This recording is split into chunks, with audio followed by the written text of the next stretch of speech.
known as this eczema. Now, have you ever had random patches of itchy, irritated skin in pretty much anywhere on your body, and no matter how much they itched or they bothered you, you would try to avoid, but you've given and they just get worse and worse the more you itch them? Well, if so, you could be experiencing eczema. According to the Cleveland Clinic, 1 out of 10 individuals have or will at least have one kind of symptom or just one occasion where they have had eczema. Now, eczema can look very different ways. It can be as common as cystic acne or hives, but if you have no knowledge on eczema at all, then if you've ever experienced the symptoms, you're going to be very confused on what's going on with your skin, and sometimes that can be scary. Now, I'm here to inform you on what eczema is, how it can look different, the different types, and how you can treat it and avoid flare-ups, as dermatologists would say. So first, getting into how to fully understand this skin condition, we must go over what eczema is. According to the National Eczema Association, eczema is a skin condition that causes inflammatory, itching, dry skin, redness, blisters, and patches on your skin that can range from mild to severe, and when left untreated, it can damage your skin a lot. So that might sound scary, but there's always treatments and there's always good help. And a big reason why eczema is triggered or flares up is because of the environment, especially during allergy season when all of the allergens are around. It has an effect on your skin, and so when your genes mix with these allergens and they form together, they can really irritate your skin, and that's how eczema starts. Now, there are 6 most common types of eczema, and we will go over them right now. The first most common type of eczema is atopic dermatitis. Now, I hope you can see this well enough. I'm sorry if you can't. But atopic dermatitis is one of the most common. It affects over 9 million children and 16 million adults. And this is actually the kind of eczema I have. Basically, it's dry, red, itchy patches of skin that you get in your crevices most of the time. Here you can see it in the arm crevices or in your knee, behind like your knee right here crevices. Now, that is just the most common, and it's not. It can be severe sometimes, but there's always treatments for it, and we will go over them later. But next is contact dermatitis. This has the same or like mostly similar symptoms as atopic dermatitis, but it really only ever flares up when you're like in contact with a certain material. See, like here, this person was wearing a ring, and you can see, I hope, like right where the ring band was is where they started getting eczema.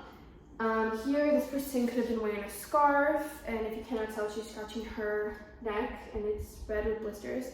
But she could have been wearing a scarf, and that's how the eczema triggered.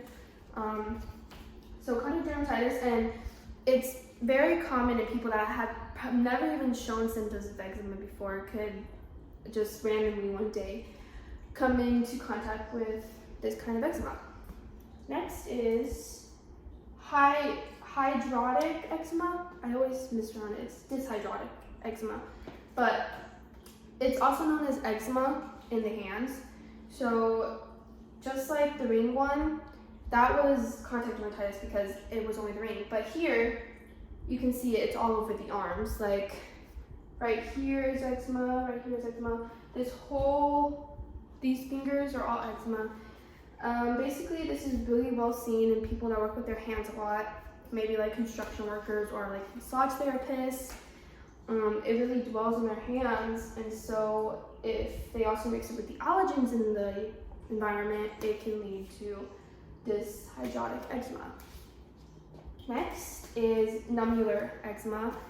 This eczema is one of the more severe eczemas. I hope you can see, but there's patches or blisters, what they almost look like, here on this child's arm. Here is on a woman's calf, like little patches of blisters of eczema. And basically, it only really happens when you develop this is serious allergens, and then you can get them all over your body, and they can get really severe. I've seen some cases where it's their whole arm just covered in these blisters, and they have to have some serious surgeries to fix the damage that it can lead to after being treated. Next is, I always struggle with the name, but it's seborrheic dermatitis, I think. I hope I said that right. But basically, it's eczema in the scalp, and this is also really common in people that never shown eczema prior. It can get mixed up with just dandruff, and it is different because you do still get rashes on your head and your scalp.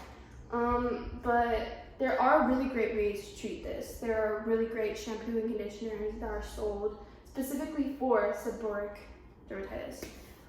Lastly, there is stasis dermatitis. Now, stasis dermatitis is seen, actually I have a card about it.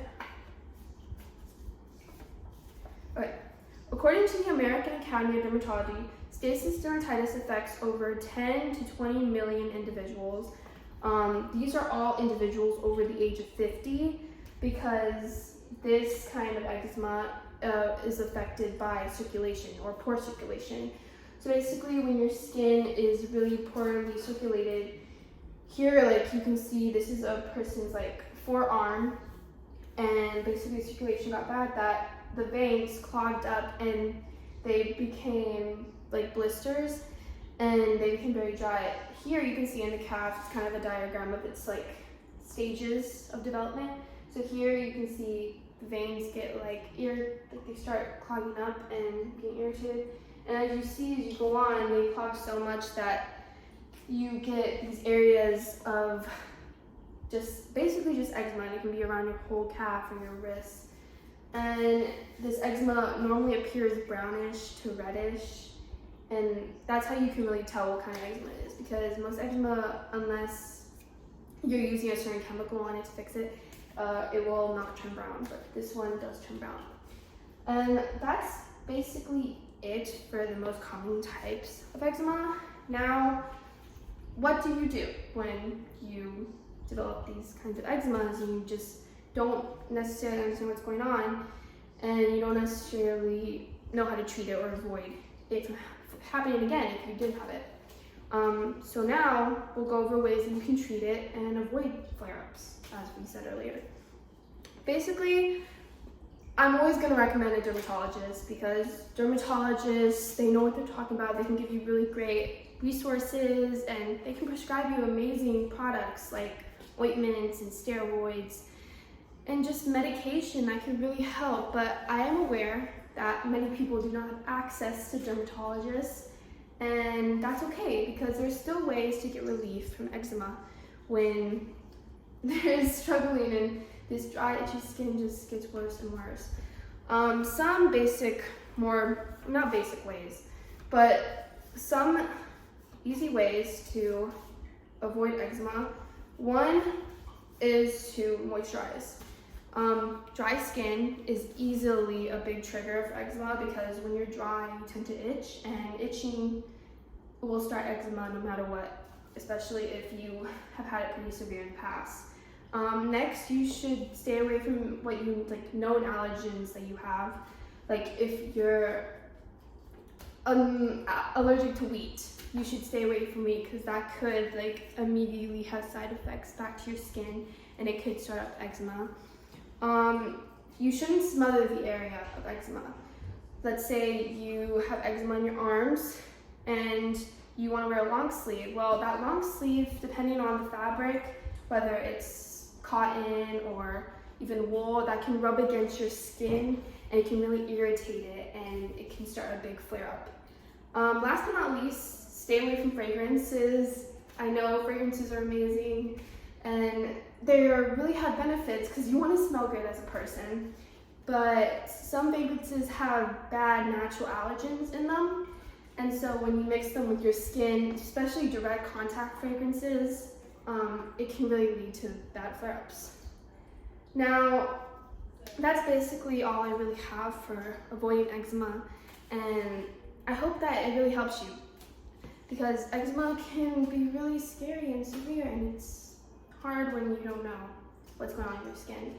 But overall, everyone deals with eczema, and it's something that you can really get scared about, like it's scary.